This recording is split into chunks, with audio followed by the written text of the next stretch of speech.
First News with Keeler in the morning on WIBX and WIBX950.com. Save big money now on new siding from LP Smart Side at Menards. Update and beautify your home with your choice of 13 timeless colors of pre-finished engineered siding.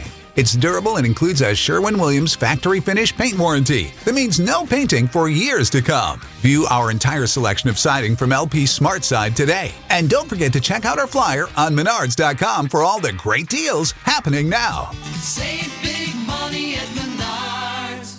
But I said, well, I'm just going to call and come on, we're in Rome. Yeah. So I called, and I had to call California, and I'm talking to the person, and I said, you want media passes? I go, yeah, I want to get backstage and do a bunch of stuff with the camera. And they go, where are you calling from? I go, New York. They go, oh, I thought you were one of those small town people trying to get in to meet the celebrities. Give me your address. We're in Rome, blah, blah, blah. Okay, we'll send it right out. Wow. Yeah. And that's exactly what you were. But I was in New York. I'm from You're New York. a small town guy trying to meet all the celebrities. I'm exactly the person you're talking about. Yeah. You know? Well, and there's a part of this too that it didn't really talk much about, but I guess, and I didn't know this, but MTV played a big role in the music lineup. I didn't realize that. I didn't know that either. But it's listed in one of the pieces that I read. Where it's saying, let's see, I'll get it for you. I just had it up here. But it's saying Michael Lang said this was more, his belief was, it should have been, instead of Woodstock, it should have been called MTV Stock, because the producers, he and Schur, according to him, said they had little control, if any, over the lineup and the festival.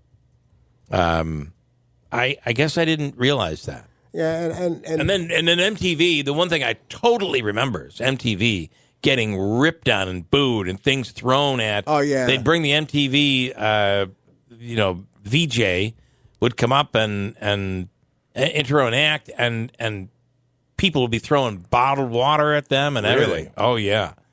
And they were mad, right? Kurt Loder went on and just completely poo-pooed the whole event. And as it started to fall apart, that was their, yeah, now we're going to get you guys back. But what did they expect with those acts? They're not acts that are... No. It's like MTV had become kind of the teeny bopper station by 1999. It was where the young teens would watch, and TSL and all those programs that were on MTV. But if you're like a Rage Against the Machine fan, you're not watching MTV. No. And you hate MTV. No. They're a part of the establishment. You want to break something. Yeah. You know. Go ahead. What was the name of that show on MTV? Was it TSL or whatever it was? TRL. TRL. See, you're a radio guy. That's time spent listening. It was TRL. Right, was what it was. You're correct. Okay, we just lost a few on the average quarter hour there. Yeah, sorry. TRL. Yeah, but again, that wasn't my generation. I didn't watch any of that crap. No, it like many things, using the name of Woodstock really made it the event that it was. Yeah. If it was called anything else, it wouldn't have been like that. Probably not. No. Come on. Would people actually come to a festival expecting to take their clothes off and openly take drugs? No. Well, and again, when you're, it's a terrible thing, but I liken it far more to a spring break event or a college party. What goes on at college parties? Girls get drunk, guys take advantage of the girls. It happens all the time. But I think today we look at it much differently. It is considered rape, like it really is. Yeah. But that's that college. I don't know. It's like amped up juveniles that should be more mature, but not. They're nowhere near the maturity they were back when their parents were that age. Right, an 18-year-old. Today versus an 18-year-old in 1960. Much different. Mike, I've got about a minute and a half here. Good morning, Joe. I just tuned in a couple seconds ago, but you guys were talking about the documentary, and I watched it, and I thought it was a one-trick pony because it really didn't reflect in an even manner what went on. Yeah, they tried to pick I was there. yeah. I was there on the grounds that, for the whole thing, and there was a lot of lighthearted stuff. There was a lot of fun, but yes, focusing on the incident with the fires and the last day, and they kept talking about $4 bottles of water. At one point, one of the Department of Health people and I basically went into, one of the storage containers and pulled out probably 20 cases of water, put them on the back of a gator, and just started handing them out. Because, yeah. I remember you doing that. There was a sense that, people were overheating.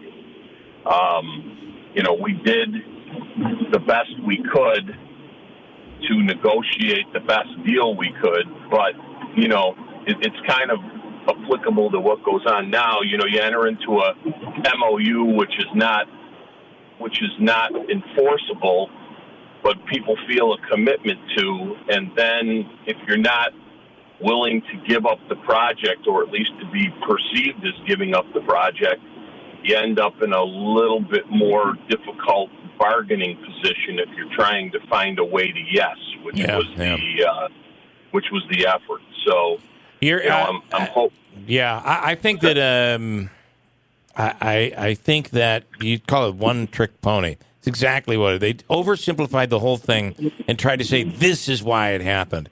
And there may have been a little of that, but there was a lot of other stuff that was included as to why it all ended up the way it did. There was an extensive amount of debauchery at this thing. No doubt about it. Yeah. And it was, whatever it was a perfect storm or whatever you want to talk about it. But I mean, there were a lot of people that were making the choices, and there were a number of people that didn't make the choice and had things,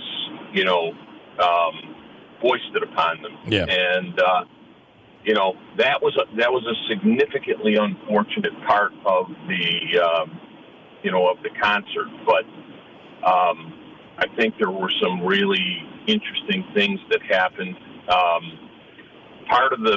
think, number one, we didn't have enough experience with festivals, and we probably could, in hindsight, we could have made some decisions like stopping the music at 9:00, or when it hit, when it became dark. They didn't have I'm going to call it a positive headliner at the end. That right, you're right, boy. The time of day, and which act played at a certain time of day played all the difference in the world. Joe, I gotta roll on this, but I know you were a part of the whole thing and a part of the planning, and pretty amazing to watch it all in that form, even though I think they got it wrong. Yeah, they definitely got it wrong. So. Yep. All right, Joe, thank you. All right. Cordelia, stand by. I'm going to get to you coming up in a second. We'll let you, if you don't mind hanging for a second. Cordelia in Rome. But Rick, pretty cool. You made some money off the thing. And you never knew it. You never knew. I'm taping this. I'm doing while everybody else is having fun at Woodstock. Well, no, I'm taping it. I have a problem doing anything unless I'm doing behind the camera. Right. If I'm not behind the camera or on the stage or you're actually more comfortable. Yeah, like that, I can't just go and hang out. Congratulations, though. Okay. All right, you made some dough.